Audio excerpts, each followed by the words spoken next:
Hello friends, in our YouTube channel success stairs. आज हम fundamental forces of nature के जो टाइप रह गए थे वो कवर करते हैं। कौन सा टाइप रह गया था? एक तो ईएम रह गया था, ईएम फोर्स, या फिर बोल सकते हैं electromagnetic force.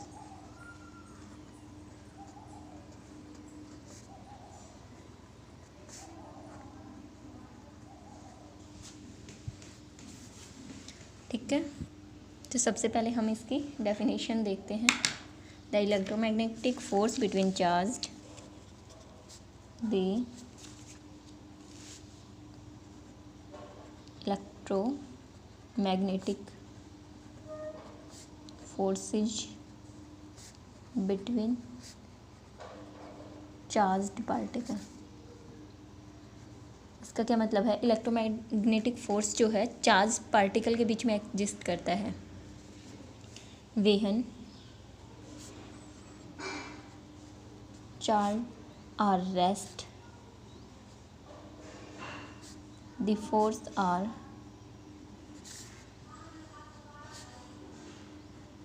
called electromagnetic,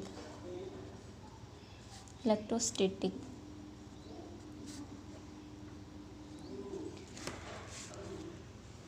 electromagnetic force किसके बीच में एग्जिस्ट करता है? चार्ज पार्टिकल के बीच में एग्जिस्ट करता है, लेकिन वही फोर्स जब रेस्ट, वो चार्ज जब रेस्ट पे होता है वहाँ एग्जिस्ट करता है, तो उसे हम इलेक्ट्रोस्टैटिक फोर्स बोलते हैं।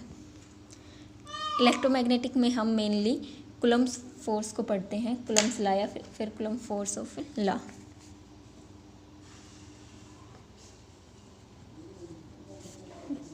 कूलम्ब्स लॉ की एक्सप्लेनेशन देख लेते हैं। कूलम्ब्स लॉ क्या कहता है?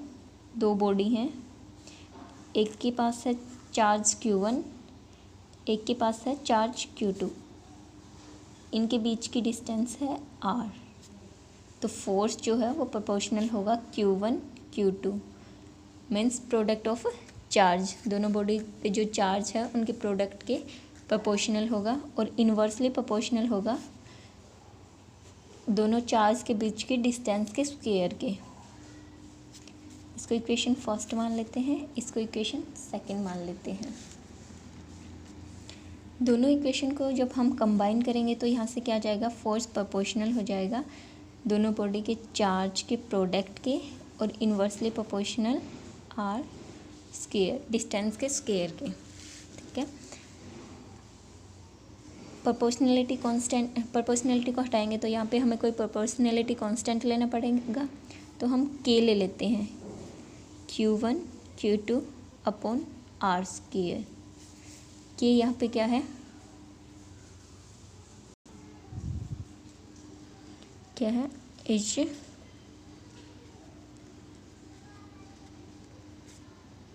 प्रोपोर्शनलिटी कांस्टेंट, और के की वैल्यू जो है वो है 1/4 पाई एप्सिलॉन नॉट। के की वैल्यू को हम इक्वेशन थर्ड में पुट कर देंगे, तो क्या हो जाएगा? फोर्स किसके इक्वल हो जाएगा? 1/4 pi epsilon not Q1 into Q2 upon are square. Coulomb's law से ये फोर्स निकल के आएगा। इसे ही हम क्या बोलते हैं? Coulomb's law.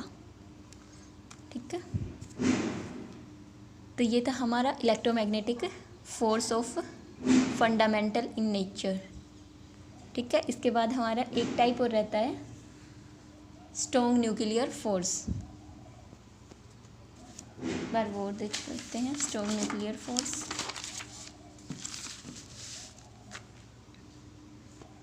सॉरी, पहले इसकी प्रॉपर्टी देख लेते हैं हम। किसकी? ईएम की, इलेक्ट्रोमैग्नेटिक फोर्स की प्रॉपर्टी। तो इसकी फर्स्ट प्रॉपर्टी क्या है? ये जो है 10⁻36 टाइम स्ट्रोंगर है किससे? ग्रेविटेशनल फोर्स से।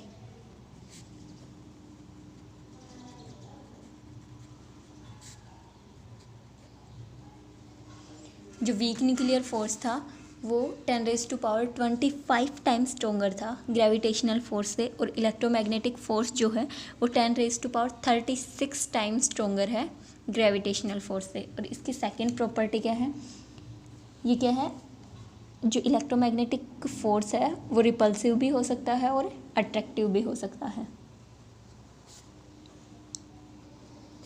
This force may be attractive और रिपल्सिव। मीन्स लाइक चार्ज इसमें क्या करेंगे, रिपेल करेंगे, और अनलाइक चार्ज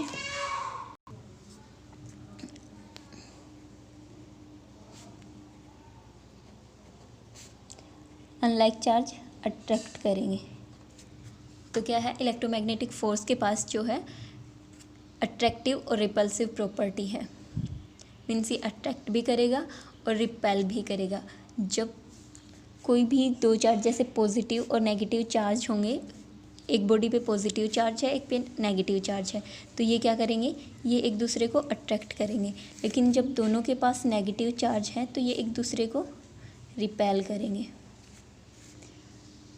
ठीक है, इसके बाद हमारे लास्ट टाइप आता है फंडामेंटल फोर्सेज का, strong nuclear force.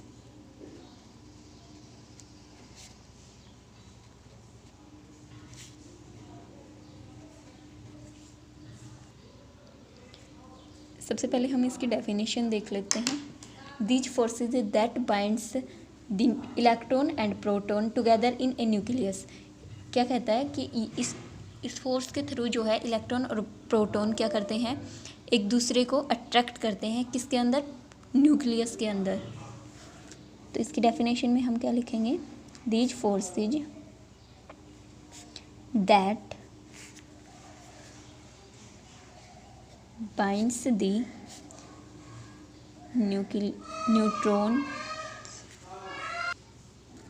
neutrons and proton together in a nucleus are called the strong nuclear force.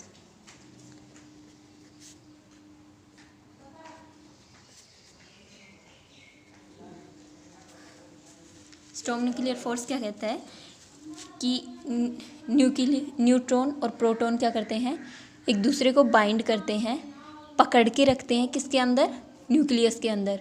उसे हम स्ट्रॉन्ग न्यूक्लियर फोर्स बोलते हैं। इसकी प्रॉपर्टी देख लेते हैं।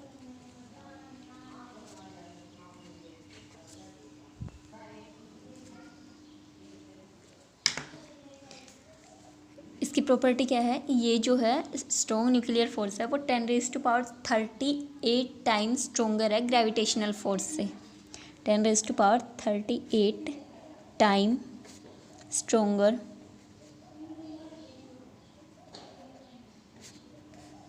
Then gravitational.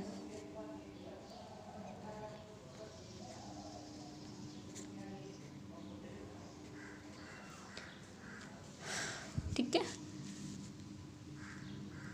Weak nuclear force जो है 10⁻25 टाइम्स स्ट्रोंगर है ग्रेविटेशनल फोर्स से। इलेक्ट्रोमैग्नेटिक 10⁻36 टाइम्स स्ट्रोंगर है, और strong nuclear force 10⁻38 times stronger है ग्रेविटेशनल फोर्स से।